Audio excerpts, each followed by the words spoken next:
Diamonds are the most prestigious of all gems. Originally the domain of royalty, diamonds bring glamour, sophistication, and class. But diamonds are so rare in nature, they don't come cheap. This is the classic 10-carat emerald cut, which I'm sure every woman would love to own, and that's around $650,000. But how would you feel if you could get your hands on top-quality merchandise for a fraction of the price? We're not talking about fakes, but diamonds grown in a lab. Synthesizing diamonds had been a holy grail. For physicists, for chemists, for 200 years, people had tried to make diamonds and they had failed. The possibility of being able to mass-produce high-quality diamonds has sent shockwaves through the multi-billion-dollar diamond industry. What if there is a way to synthesize diamonds that are non-detectable from natural diamonds? What if technology gives us the ability to make a synthetic diamond and no one knows this is synthetic? This is the story of the diamond makers and how one day these fabulous gemstones may become available to us all.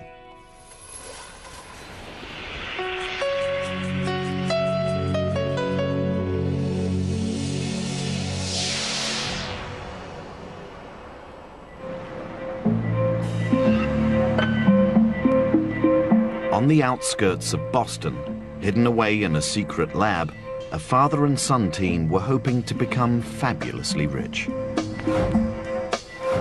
They were trying to grow in their laboratory the most valuable gemstone known to man.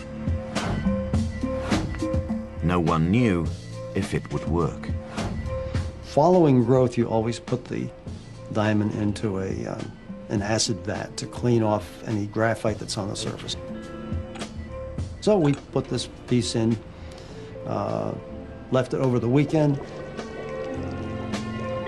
They had spent years refining their technique, but so far, every attempt had failed. But checking in on that Monday morning, Robert Linnaeus noticed something very odd. At first, it seemed that not only had the experiment failed, but the diamond had disappeared completely. We came in on Monday, and we didn't see the diamond there. We saw nothing. And then we looked further, and we noticed that the crystal was there. But it was perfectly transparent. It was perfectly colorless. It was like someone had pulled a hood off of our head and we could see the truth. And at that moment, we knew we had crossed a huge barrier and we could now make a very perfect diamond. Robert Linnaeus had achieved something that had eluded science for centuries. He had made a gem-quality diamond to rival the very best found in nature.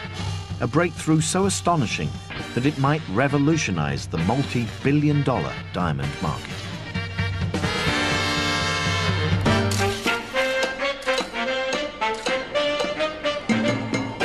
Diamonds are the ultimate statement of luxury.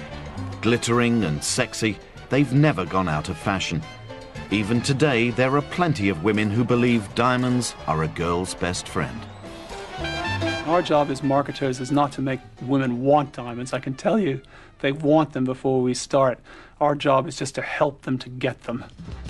Come and get me, boys. I've talked to enough women around the world about diamonds to know what it is that they dream about. They dream about owning a piece of eternity. What makes diamonds so special is that they sparkle like no other gemstone. It has that unique combination of life and brilliance and flash. It really makes you feel special when you're looking at it. Such is the allure of these rocks that people go to extraordinary lengths to get their hands on them. Good evening. 5 men who tried to pull off the biggest robbery in history were jailed today for a total of 74 years. They tried to steal £200 million worth of diamonds on display at the Millennium Dome. They got as far as smashing a supposedly bomb-proof display case. But the flying squad knew all about the plot and they were waiting in ambush. One said, "I was only 12 inches from payday. It would have been a blinding Christmas."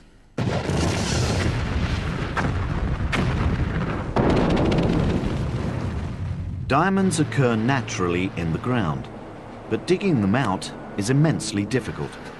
With mines located in some of the world's most inhospitable places, it's a dangerous and very expensive business. You have to shift over 200 tons of rock for every carat of diamond.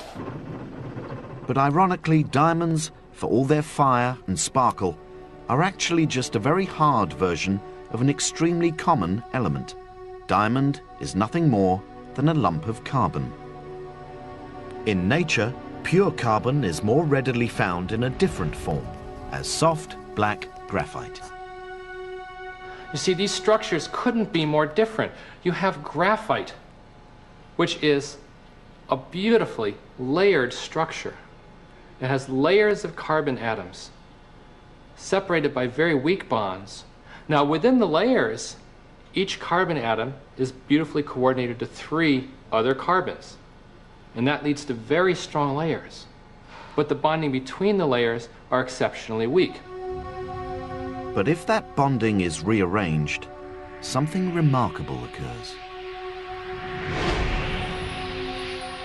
By contrast, diamond is the hardest material known, and it's hard because of the way it's bonded together.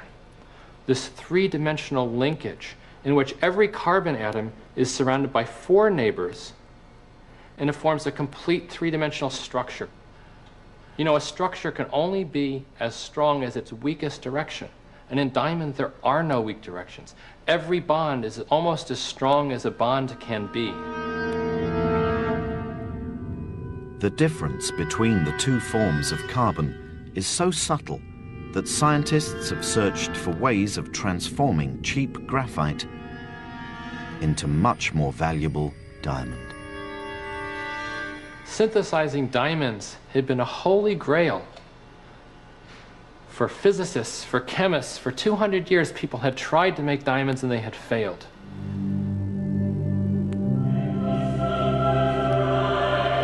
That 2 centuries-long quest began with a worldwide hunt for clues. The very first came from the way diamonds were formed in nature.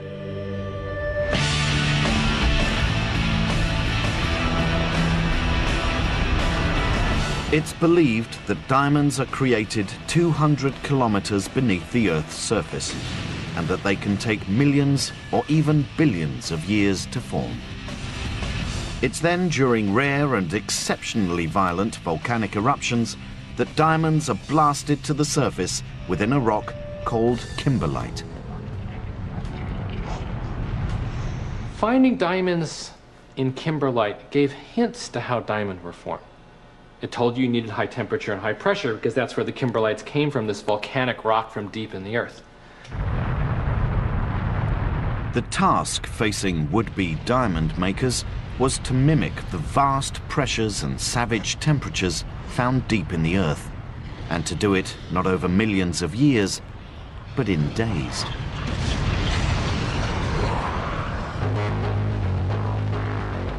No one got close until the 1950s.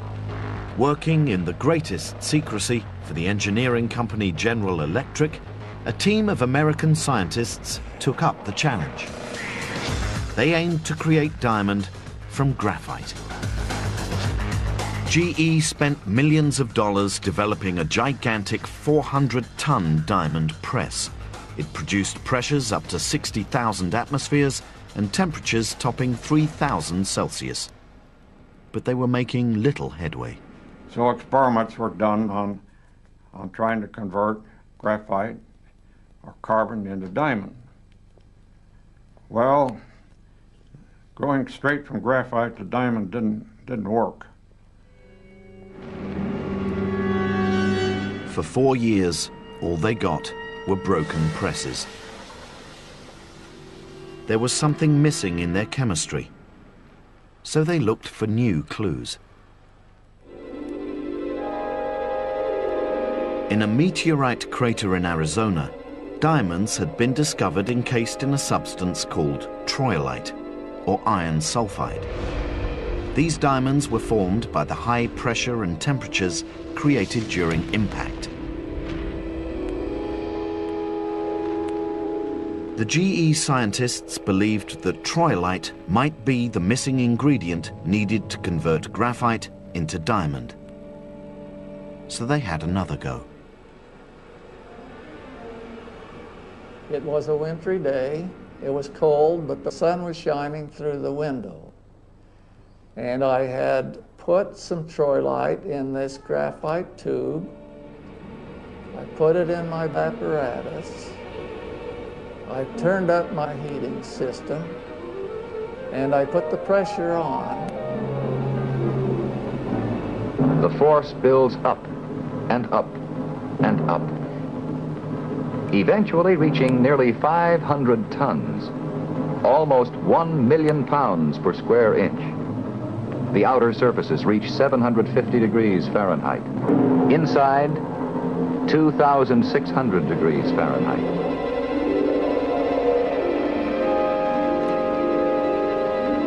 They could only risk running their machines for a few minutes, but they hoped it would be enough. Then, just as they'd done dozens of times before, they broke open the capsule. I got down to the point where I picked things apart and got to look at what's there in the middle. And my eyes caught the gleam of the sun shining on these things. And I twirled it around a little bit and saw the sparkles. My knees weakened. I had to sit down. I was overwhelmed. And at that instant, I knew that man had finally turned graphite into diamond. There are headlines in all the newspapers around the world. GE is making diamond now. Wow, it was just a very nice feeling that we had a tough problem and we had solved it. We had been challenged and we met the challenge and faced it and won. But for all this triumph, GE's diamonds were nowhere near good enough to adorn the neck of a movie star. Nevertheless, their grit-sized grains didn't go unnoticed in the boardroom of the most powerful diamond-producing cartel in the world.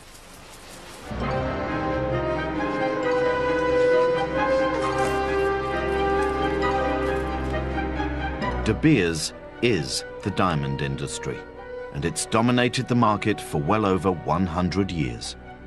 We'll sell in the neighborhood of $5 billion worth of rough diamonds. I would have thought a figure north of 100 million carats a year of total rough production. Somewhere between 50 and 60% of the world's supply.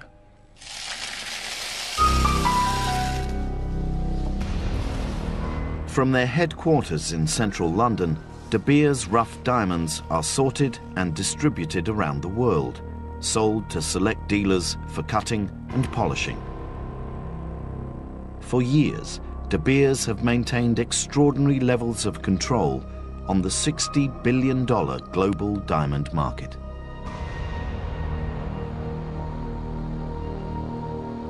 Initially, they didn't see the arrival of man-made diamonds as a threat. They were just too low quality, fit only for making industrial cutting tools.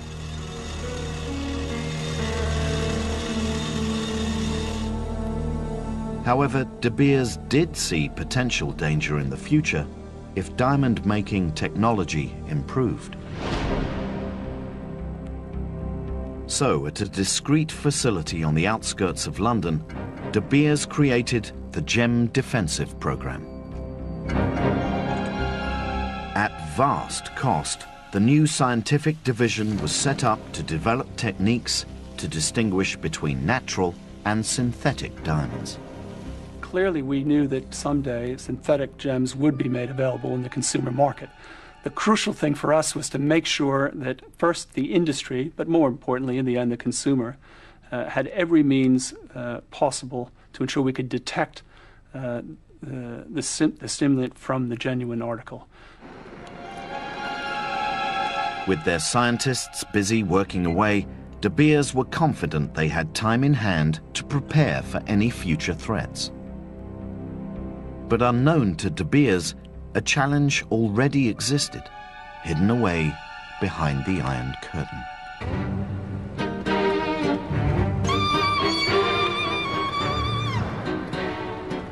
With the breakup of the Soviet Union, Russian scientists were keen to explore the new ideals of capitalism.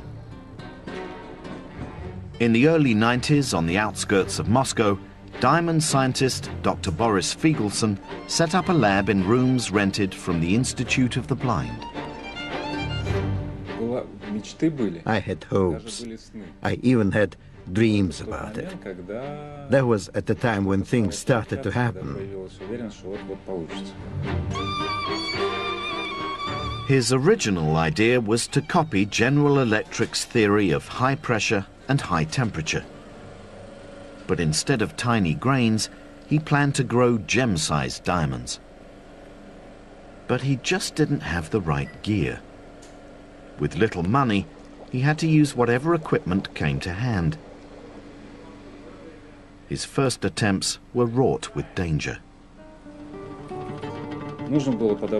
We had to select the right materials and the right parts for the press, because if it was set up wrongly, then it was quite possible that there would be an explosion.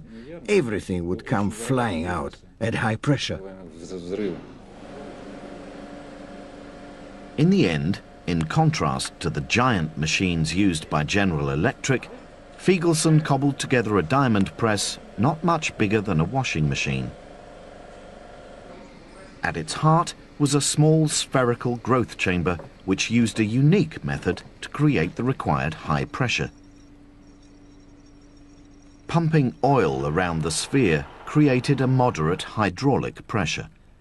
This was then amplified through specially shaped steel anvils to create a massive 58,000 atmospheres down at the central core. But at first, he still wasn't getting the goods. When we thought we understood everything, everything was clear. Then something emerged, something no one predicted, and everything fell through. Figelsson decided to try an old crystal growing trick and give his diamond a head start. Within the growth core, he added a tiny piece of low-quality grit diamond. He hoped this would act as a seed on which the growing diamond could form. Above it was a metal solvent and a layer of graphite. He then applied an electric current to heat the top of the chamber. This dissolved the graphite into the metal solvent, releasing the carbon atoms. The carbon atoms migrated through the molten solvent to the cooler end of the capsule, where they crystallized onto the diamond seed, making it grow. We managed to get sometimes quite good crystals, but more often the results were not good. Figelsson's diamonds had telltale signs which would betray their man-made origins. They often contained small fragments of metal. It was clear to us that we had to refine the chemistry and stabilize the heating process as much as possible.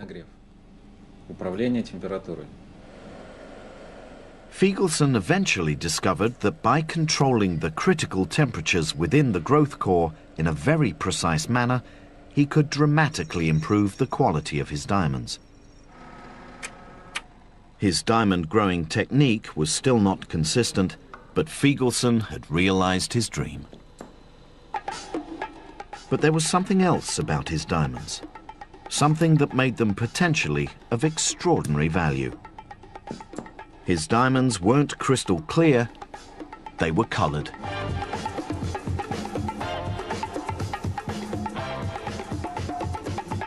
When we got our first good crystal, we were naturally absolutely overwhelmed. Colored diamonds are found in nature, but they're extremely rare. Among their number are the great legends of the diamond world, like the Hope Diamond, the Dresden Green, the Tiffany Yellow, and the recently unveiled Blue Empress. Fancy colored diamonds are highly prized, and they're hideously expensive.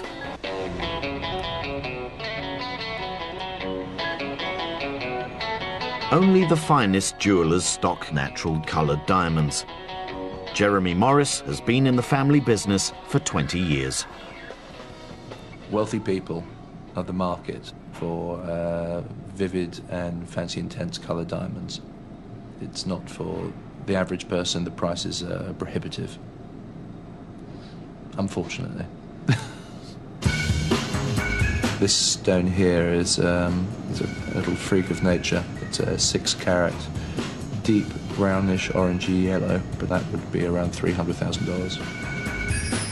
1-carat 25, vivid orangey yellow, dazzlingly beautiful, £38,000. We have here a 25-carat light pink, $1.5 million, ordinary sofa. The lucrative trade in fancy colored diamonds was a market the Russian diamond makers were keen to exploit. It's possible to make duplicate Hope diamonds, or red diamonds, or yellow diamonds, or green diamonds, all different sorts of colors of diamonds, just by controlling the right impurity, the slight change in the chemical mix that goes into making these diamonds. But if the diamond makers were going to stand any chance of selling their rocks, first they had to convince the diamond dealers of the West.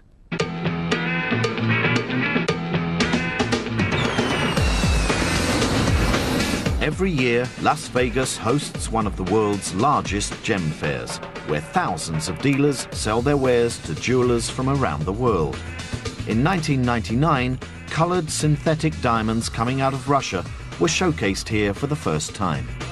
Just today we had here at the show a large selection of synthetic diamonds presented and showed to us in a variety of fancy colors. You're talking about blue stones that look like $100,000 per carat stones. Very nice stones. Lured by the dream of fabulous wealth, diamond labs had sprung up all over Russia. As a middleman for synthetic diamonds, Alex Gryzenko had been drawn to Vegas. For the last several years, we've been looking at what the potential market could actually be. Today, the market is truly in its infant stage. And as demand grows, and demand has to grow, this market has to be created. And as demand grows, so will supply, inevitably. It will be a big market. But back in 1999, the prospect of a world flooded by synthetic Russian diamonds actually seemed remote. Their labs lacked the funds and the necessary production skills. The Russians certainly have problems today. We all understand that. Capital is scarce, infrastructure is in some places complicated. Capital investments into Russia today are difficult.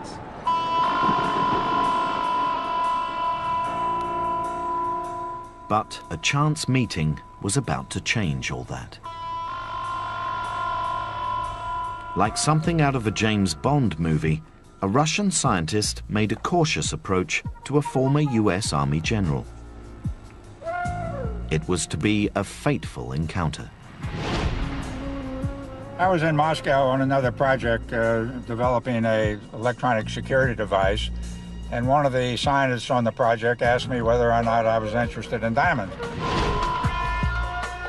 And I said, well, I'm an entrepreneur. I'm interested in most anything. Frankly, I thought he was going to ask me to invest in some diamond mining project. But instead, they took me to a facility outside of Moscow, and they showed me a machine that they claimed would make diamonds.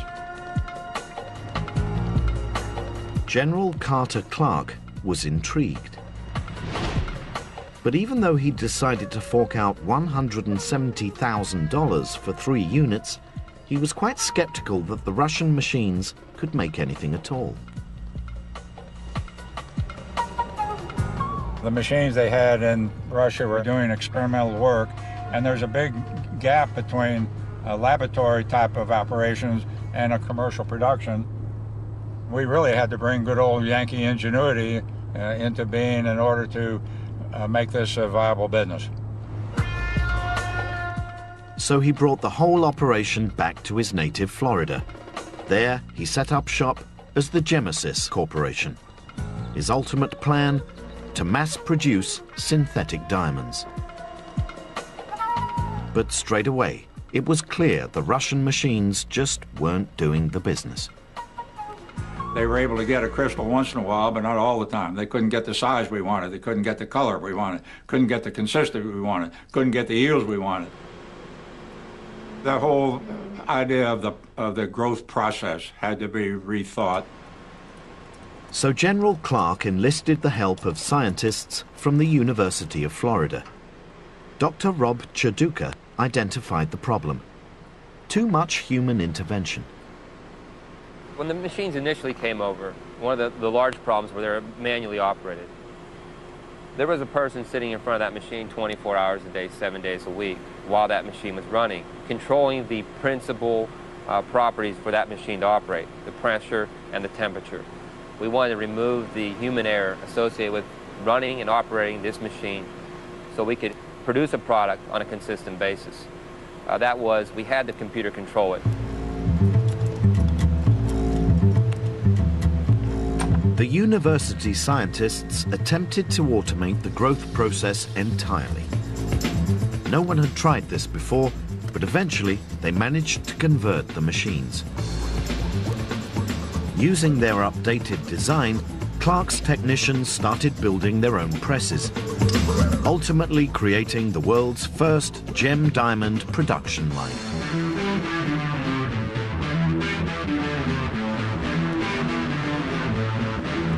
Each of his 23 machines could then be prepared and loaded in minutes. Now, it was a simple case of pressing start and waiting for the machine to do in full.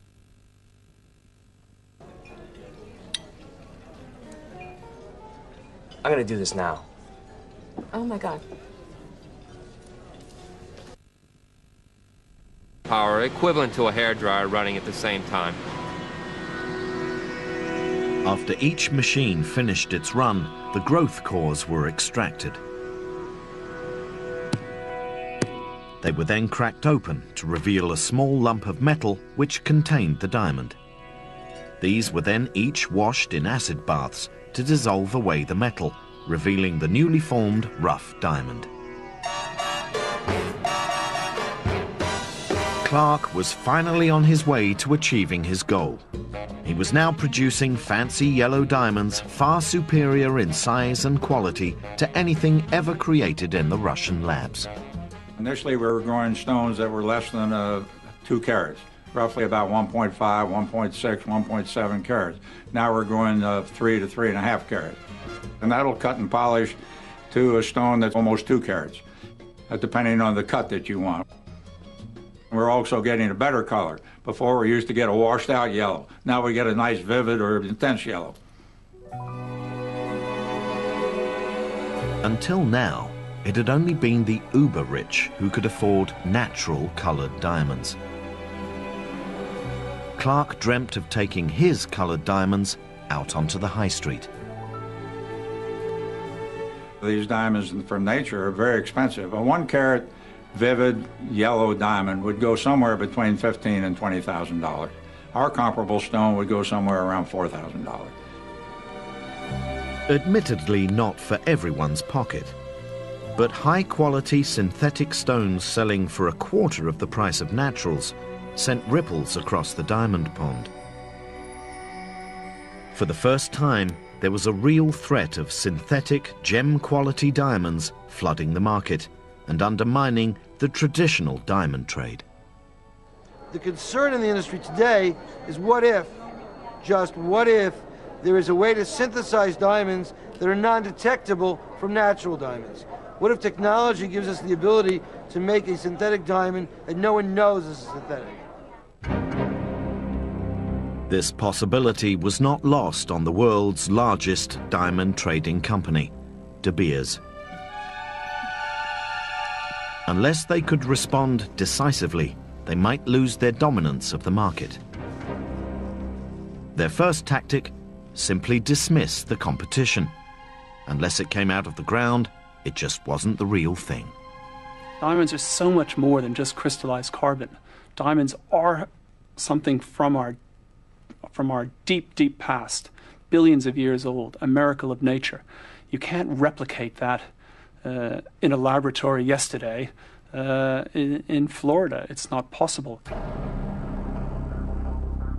De Beers' gem defense program then sprang into action. Millions of dollars had been spent developing various machines to tell synthetics from the natural stones. The problem they faced was that synthetics were now very high quality. It forced them to study down to the diamond's atomic structure to detect even the tiniest differences. This instrument is Diamond Sure. It's our rapid screening instrument that's been designed to pass natural diamonds whilst at the same time referring all synthetic diamonds. Diamond Sure works by analyzing the way light is absorbed by a diamond. It's down to how nitrogen impurities form within the crystal. Nitrogen atoms occur in clumps in 98% of all natural diamonds. This causes light to be absorbed in a specific way and provides the key to their detection. This has got a pass result. The user can be confident that this is a natural diamond and requires no further testing. I'm now going to place a yellow diamond onto the probe, press the test key, and this time, within a few seconds, it's come up with a different result. It said, refer for further tests. In yellow synthetic diamonds, nitrogen doesn't exist in clumps, but instead as single atoms, dispersed throughout the crystal. This causes light to be absorbed differently, which is picked up by the machine. Any questionable stones then get transferred to De Beers' next line of defense, the Diamond View machine.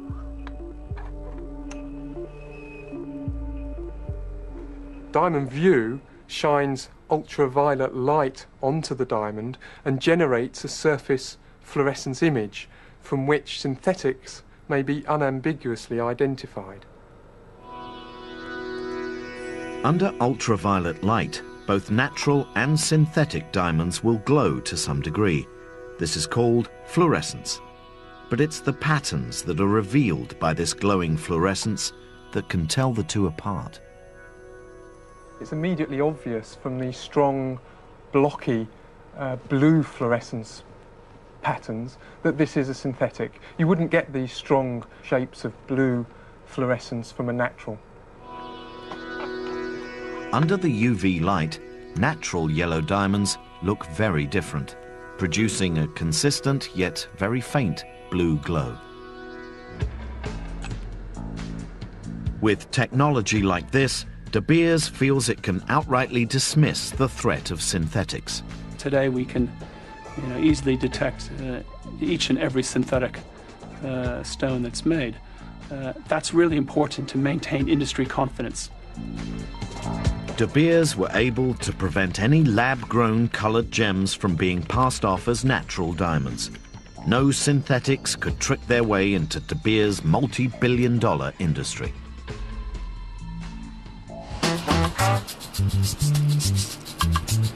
But none of this phases General Clark.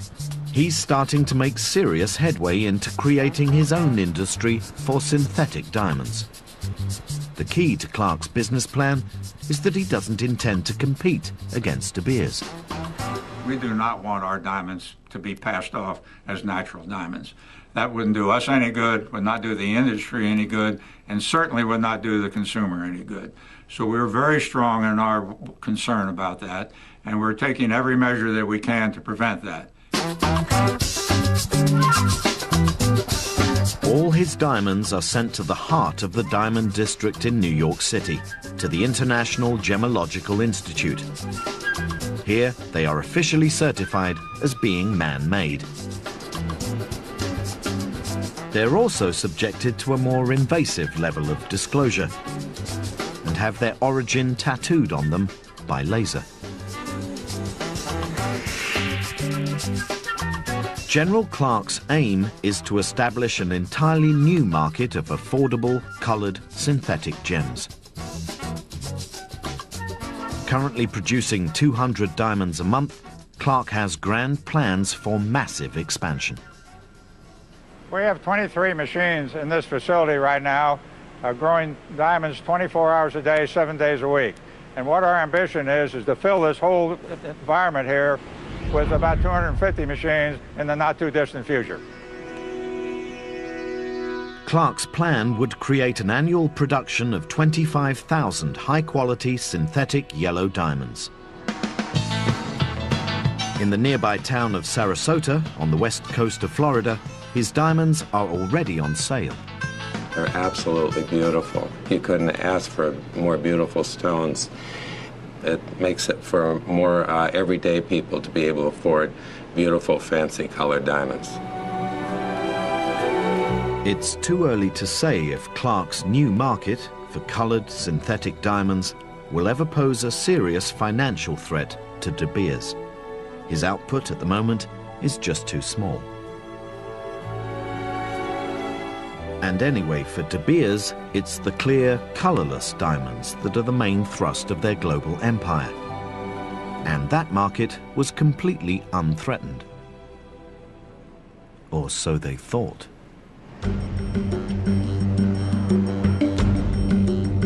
Shrouded in utmost secrecy, a company called Apollo Diamond has been operating somewhere outside Boston, Massachusetts, for the last 2 years.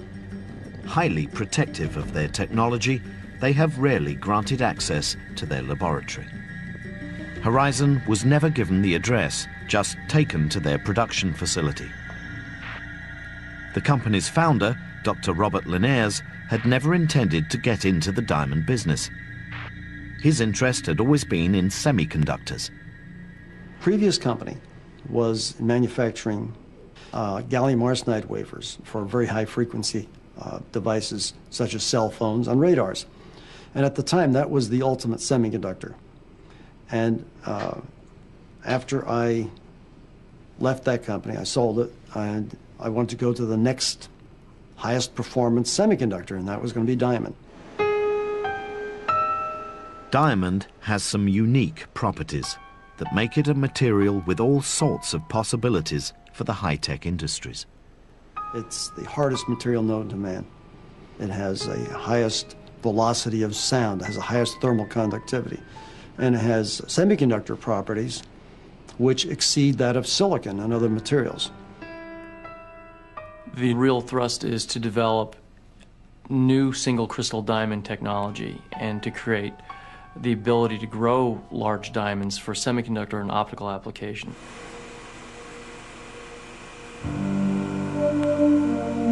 But it was while striving to meet these goals that they stumbled upon something utterly unforeseen and ultimately much more glamorous. We're actually seeing diamonds now that really had the ability to become diamond gemstones. In their mission to make semiconductors, they had discovered how to make clear, colorless diamond. It was a eureka moment for this company where we recognized that we could really do something tremendous in this $60 billion marketplace. The Linares adopted a completely different approach to other gem diamond makers, a technique called chemical vapor deposition, or CVD. Unlike previous methods of growing diamonds, it didn't need high pressure or graphite and was based on using two very common gases. CVD diamond is done at very low pressures, less than 1 atmosphere. And you introduce two gases. You introduce hydrogen and methane. But before the process could begin, what they needed was a seed for each new diamond to grow on. These seeds were made of thin slivers of low-grade diamond. In preparation for growth, they were sliced and shaped using a high-power laser. When we have the prepared seeds, we then load them into the machine. And what our process is capable of doing is growing on multiple seeds at a time. We can load 25, 50 seeds at a time, and really how many seeds we put in depends on the size of the individual seeds. When the growth chamber was closed, the pressure was lowered and the seeds heated to around 800 Celsius. Hydrogen and methane were pumped into the chamber. Then, using high-power microwaves, the mixture was ignited, forming a gas plasma. Within this chemical soup, highly reactive hydrogen atoms collided with the methane molecules, releasing carbon atoms. These atoms were then attracted down to bond with the carbon atoms of the diamond seeds. And so the new diamonds grew, atom by atom. But initially, there was a hitch. Others had tried CVD, but could only produce very thin wafers of diamond, nothing like the thickness needed to create a gemstone. It was commonly thought by scientists around the world that you could never make diamond by the CVD process that was greater than 15 microns thick. That's far less than the thickness of a hair. We discovered how to cross that barrier. And we discovered it for a couple of reasons, one of which was we had to, because we were basing our future business on making single crystal that was thick. And once we figured out how to do it, we very quickly went to a 0.5 millimeter thick, 1 millimeter thick, 3 millimeters thick, 5 millimeters thick. To this day, Robert Linares has not revealed the secrets of his technique. But within his machine, he could now effectively watch 3 million years of diamond growth happening before his eyes.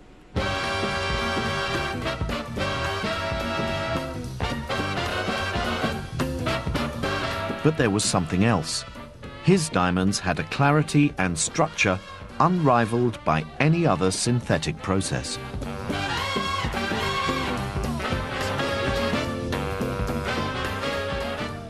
The gem diamonds that we make here at Apollo are very perfect, and they have the capability of being the most perfect diamonds that we've seen on the planet. The Naval Research Department here in the United States has called them the most perfect diamonds that they've ever seen, both man-made or natural. Finally, scientists were not just able to match nature, but make something even more perfect and available at a fraction of the cost. It was the first serious threat to the traditional market in clear diamonds.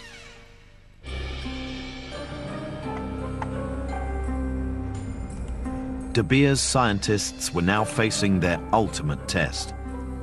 Never before had they come up against a cheap synthetic diamond that might be more brilliant than a natural one. If they couldn't detect these new colorless stones, then consumer confidence in their natural diamonds could take a hammering. Using their Diamond Sure device, the clear CVD diamond was recognized as an unusual stone, but it still required further tests. Okay, this is a colourless stone that has been referred by the Diamond Sure instrument. At this stage, we don't know whether it's synthetic or one of the rare types of natural diamond, so I'm going to place it into the stone holder and slide it into the sample chamber of Diamond View. Focus the visible image onto the table of the stone. And now I'm going to shine the ultraviolet lights onto the stone. This stone exhibits extremely intense orange fluorescence, which is a characteristic of CVD diamond. Natural diamonds would typically show a blue fluorescence. De Beers are confident in the ability of their equipment to detect these new colourless diamonds and have sent their detection kit to gem labs around the world. But the question is, will that be enough to protect them in the long run?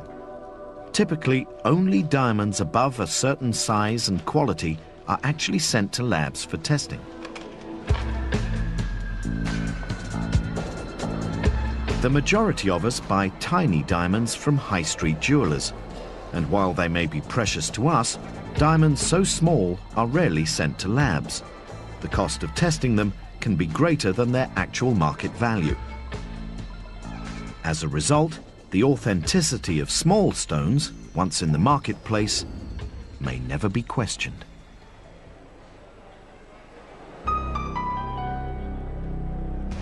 This is an entirely new challenge to De Beers. But they are adamant they will do anything to keep their market safe. Maintaining consumer confidence in diamonds is worth any price that the De Beers Group needs to spend to ensure it is there. You know, the diamond to a consumer is a precious thing. They want to buy it with confidence, they want to know what it is, and anything we can do to help that, we will do.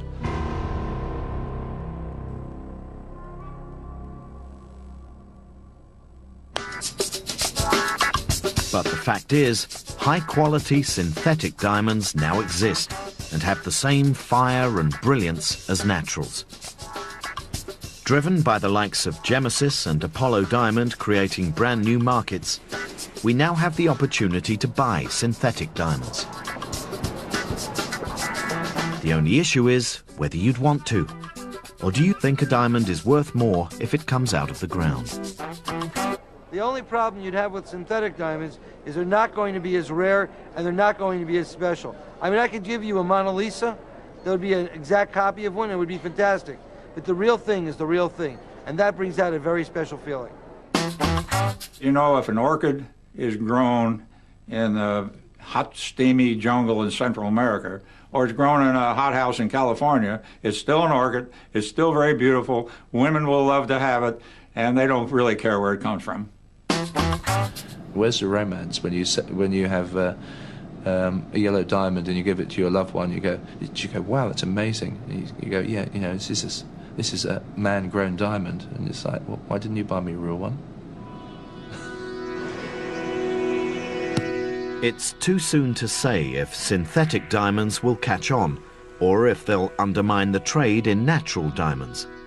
But there's now a genuine chance that one day it could happen. On the hand may be quite continental, but diamonds are a girl's best friend. A kiss may be grand, but it won't pay the rent. Next week, Horizon investigates Tyrannosaurus Rex. Everyone knows it was the greatest hunter-killer of all time. But could we have got it completely wrong? Was T-Rex in fact a slow, lumbering scavenger? Or pear-shaped, these rocks don't lose their shape. Diamonds are a god.